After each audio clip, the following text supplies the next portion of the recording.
All right. What's up? We're here. So I have Alex here today. He's a friend of mine who I met on LinkedIn last year, about a year ago, right? Probably, yeah, close to a year and a half. Yeah, we'll say that. And like we meet for the first time. Turns out we're both from America, Asian American.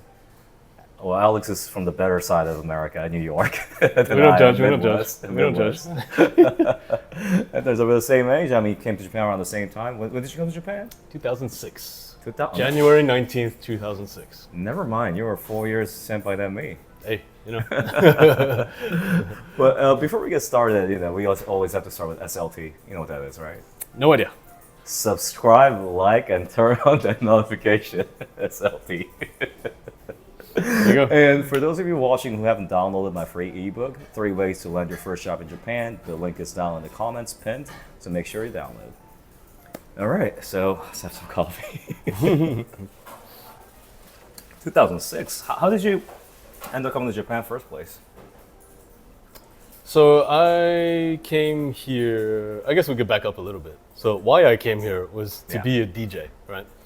Wait, you had that was your goal from the get-go. Yeah. Well, why Japan? Like, there's European countries, America. So we'll back up a little more. Yeah. And I started DJing in senior year of college. And I was in Boston. And for whatever reason, the local Japanese community found out about my events. And like, I never promoted to them, and I don't know how they figured it out. They naturally But gravitated they just towards you. came to my campus parties, they came to my club events, like I don't Nice. know. I don't know how it happened. So when we get, you get towards the end of senior year and everybody's going to all these job fairs and like interviews and all that. And I just had no interest in any of that. So all my friends, my Japanese friends, they were asking me like, hey, what are you going to do after you graduate? And I said, yeah, I want to see how far this DJing thing can take me. And what did you major in back in college? computer science and economics. Furthest thing from DJing, but I guess there's a science to it. No, there's nothing, no.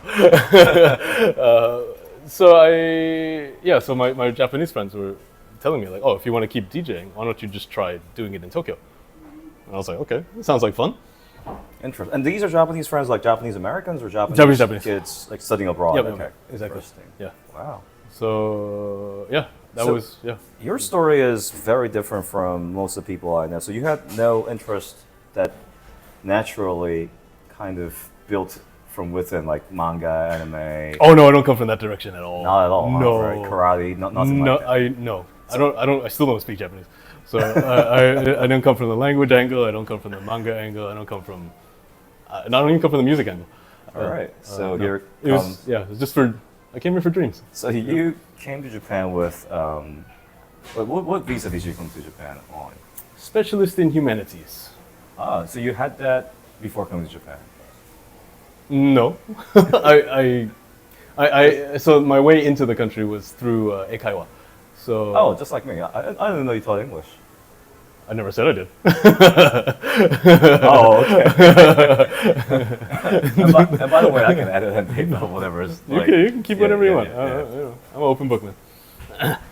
Yeah. Wait, but how did you wait? So you didn't teach English, but you came through the Eikaiwa route. Oh, you got the visa, and did you reject the? No, I came. So okay, back in those days, it was Nova, right? Yeah, Nova. That was the They're big still around, chain. Yeah, they're still around. Yeah. So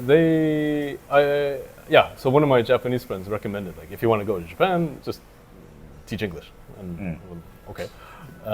So I went through the application process, and they gave me a visa, and that was the little delay because we graduated, May? Yeah. I think we graduated in May, right? And then I came over January, so it took probably like a half year to get the visa. Right. But once I came through, that was my way into the country. Wow. And how difficult was it for you to get that job? Was it just one school that you applied for, Nova? It was literally the easiest thing in the world. Okay. But this, we're talking 20 years ago, so I don't For know those of you how out it there, is now. I mean, I can attest to that as well because for me, I came to Japan with on a tourist visa, no job, and then found my job in like. Yeah, but you did 3 the weeks. brute force way, which I respect. Yeah. No, I did it the easy way. And the whole DJing gig. How did that turn out from there? I achieved all my dreams within 5 years. So I came here. I wanted to be one of the top DJs in Asia, and arguably I reached that. I mean, it's all Wow. pre-social media, so I could be lying. I it mean, doesn't like, matter. I wish I But, could like, say I've achieved all my dreams in 5 years. That's a bold statement there. Well, how was it? What did that journey look like? Because you came, I don't think you knew anyone here. Nope. You didn't speak the language. You said Nope. you still don't speak the language. Nope. Tell us about your journey to becoming the, not the underground king of Roppongi or whatever. I always wanted to say that on camera. So that was my chance. Well, we don't vote for those things, so I'll take what I can. No, it was that was my brute force because I got in the country. The visa thing was whatever it is, but that was not my goal. Like Right. I had no interest in education at that time. Right. And I never had an interest in having a legitimate career like that. So I've always, in my mind, always wanted to be an entrepreneur. So my way into entrepreneurship was through DJing, because the DJ is a product, and if you don't treat it as that, you're not going to have any success in that industry. So yeah, I'm going out, I'm promoting, I'm marketing, I'm negotiating for that product, which happens to be me. Right. Right. But I treated it as a business. Can you like share a story of what that looked like? Like, so you went to a random club, like I went to every club. in Shibuya, Roppongi. Shibuya, Roppongi, Omotesando, everywhere. And I was just dropping off my mixtape, I was dropping off my Oh, you had a what was mixtape. that? What was it at that time? Yeah, it was CD. literally CDs. Yeah, it was Oh, yeah. CDs and like a business card, I guess. And was it even a business card? It's probably something handwritten. I don't know. And, That's crazy. And like I was just dropping that off every night. And in those days, this is pre-Lehman shock, right? So it was the tail end of the bubble. So you could literally party Sunday to Sunday. And Wow. there were non-stop events. Like, yeah, I have Yeah, we're in Shibuya right now. I have so many and memories. Wait, yeah. so for you, I mean, are these clubs like specific genre of music that they were playing, or did you just literally crush every single club out there, just big ones? So I don't know if that exists anymore either, but it was called All Mix. So All mix.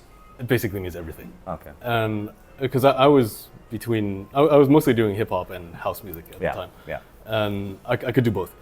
And I wanted to do all of it. And that was one thing that was unique about Tokyo for me. I couldn't do that in New York, and I couldn't do that in Boston. So because those clubs were, hip hop is hip hop, or reggae is reggae, house is house, and the genres didn't mix that much at that time. But Right. Tokyo was wide open to that, and Really? that was Wow. perfect for me. Interesting. Yeah, so in one set, I would play everything.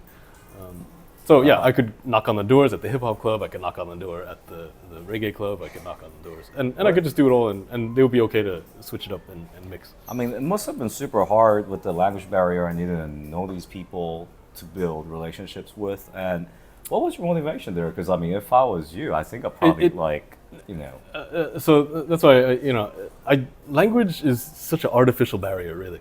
Like, Whoa. communication is what you want. You don't need language. Language is a tool for that, and there's so many other ways to communicate. And especially with music, music is a universal language itself. So if I can communicate that, and that I want to play, that and I can bring people into their club, So that works. Yeah, so money talks. There wasn't. Was there like a big setback or like challenge that you had to deal with? Yeah, nonstop, always. But I mean, that's not going to stop me from my dream. Right. But I mean, just to get things in perspective, like what's one of the memorable or worst things that you had to deal with in those 5 years of going after the clubbing DJing scene?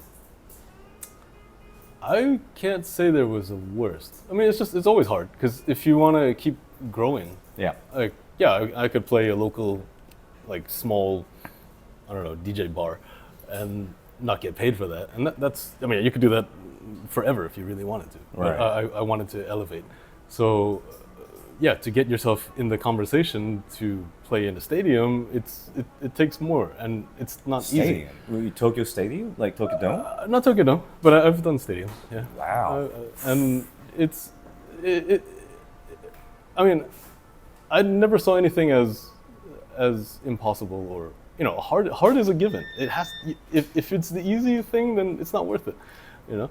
Um, and what made you stay? Because I don't think you were here to stay when you first came, right? You just Yeah, no. Because you were just Not at thinking all. like, my friends are telling me to go DJ in Tokyo. Let me try that out and see what happens. That was the mentality, right? No, but the way up was what kept me here. And if I went back to New York or whatever, I would have to start over again. And I had momentum building up, and I just wanted to keep going with that. That's what made me stay in Japan. Right. I At mean, that time, I guess. Yeah. yeah. Because I think a lot of us come here without. We don't have like a life plan when we move here, but it's more like let's try it out for a couple of years. That's how I think probably 8, 9 rough figure of foreigner story starts in Japan. Check it out for a year or two, and then 3 year passes by, 4 year passes by. 18 pass. 19, 14. Yeah. By the way, coffee's really good. You should- Oh no, it is. Yeah, I'm good. I'm good. Yeah. If you haven't already, subscribe and like as we're speaking. um, and what was the transition like? Because you're after DJing, what happened after that? Because that was like you said 5 years, so 2006, 2011. Now it's 2000. Yeah. 2024, right? So like I said, I hit all my goals.